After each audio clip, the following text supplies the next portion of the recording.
The United States just opened a formal trade investigation into a G7 economy, not over weapons, not over spying, over the medicine prices. The target is Germany, and the accusation is basically this: Berlin is being too kind to its own citizens. What happens next could decide whether Europe keeps getting picked off one country at a time, or whether it finally starts acting like one power instead of 27.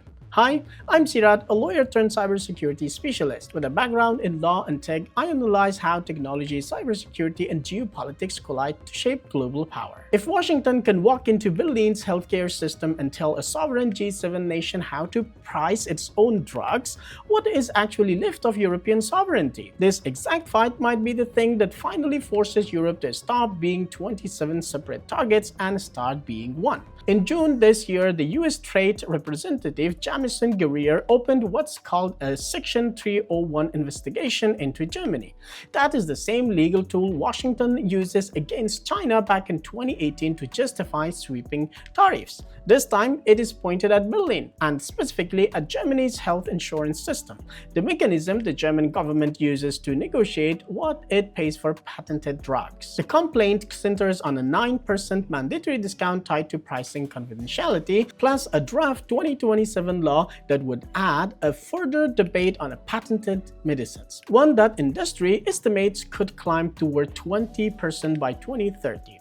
Washington's arguments in plain English is that German patients are paying too little, and that American patients are footing the bill for global pharmaceutical research as a result. Sit with that for a second. A G7 government negotiating drug prices for its own tax-paying citizens inside its own public health system is now the subject of a formal US trade probe. This is not a minor bureaucratical footnote. This is Washington asserting the right to review how another sovereign country runs its hospitals. What do you think on this? Could Europe really say no to Washington? Drop your thoughts in the comments below. And here's why this is bigger than pharmaceuticals.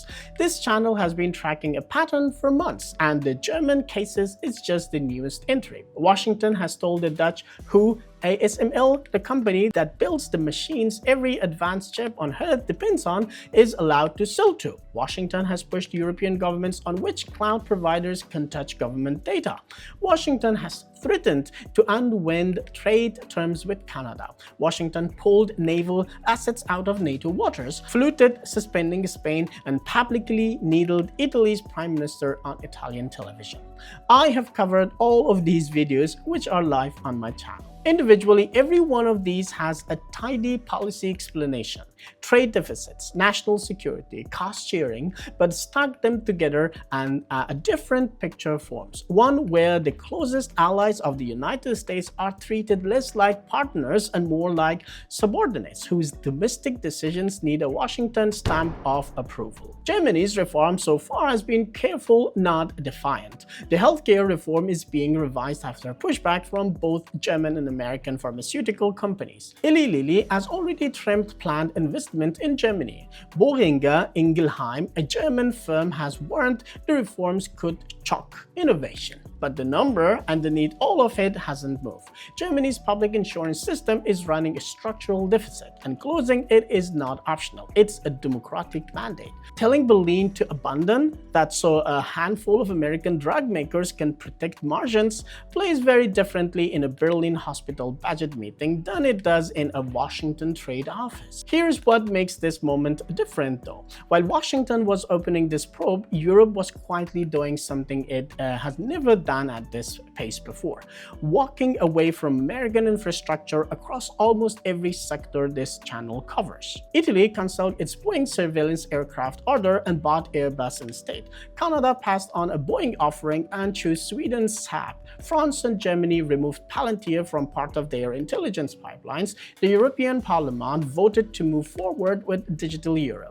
There is a push to block foreign takeover of national identity infrastructure. European institutions have been shifting search traffic toward European alternatives instead of Google. There is resistance to expanding Starlink's spectrum across on the continent, and Vero, Europe's homegrown payments system, is positioning itself as a genuine challenger to Visa and MasterCard. None of that happened by accident, and none of it happened this fast without a reason.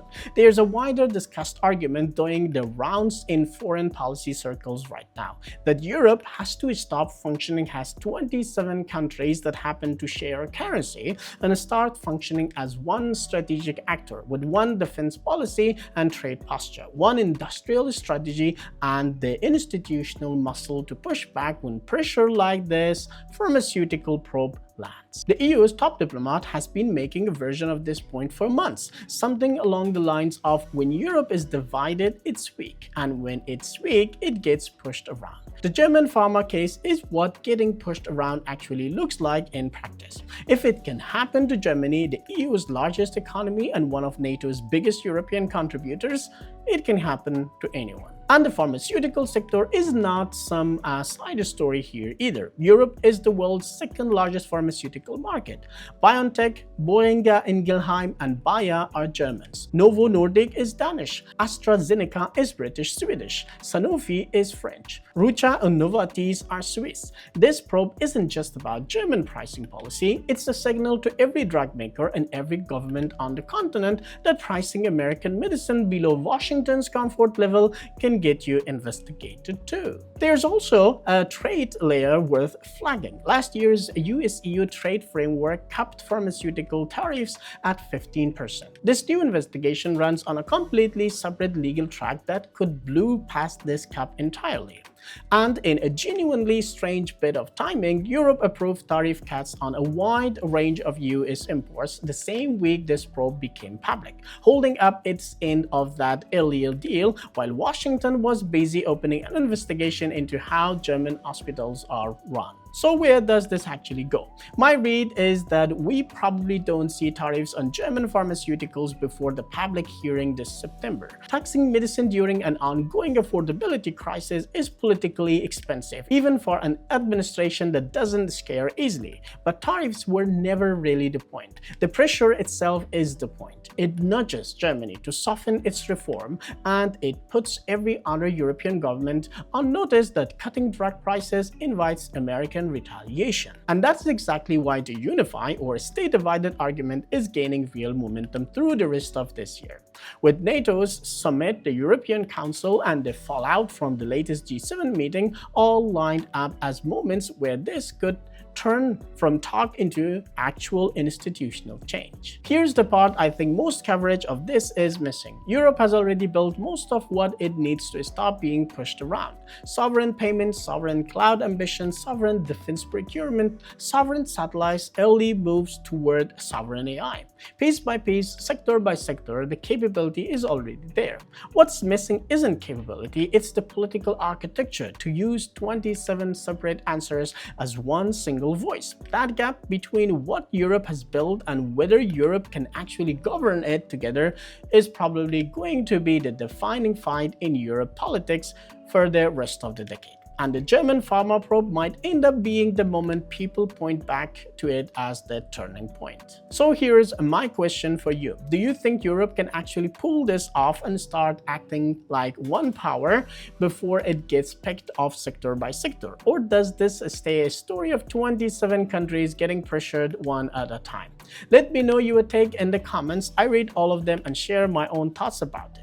And if you want to understand the piece of this puzzle I haven't covered yet, go watch my video on why the Dutch trade minister flew to Washington to tell Congress to back off ASML. Subscribe so you don't miss the next one. Take care. Bye.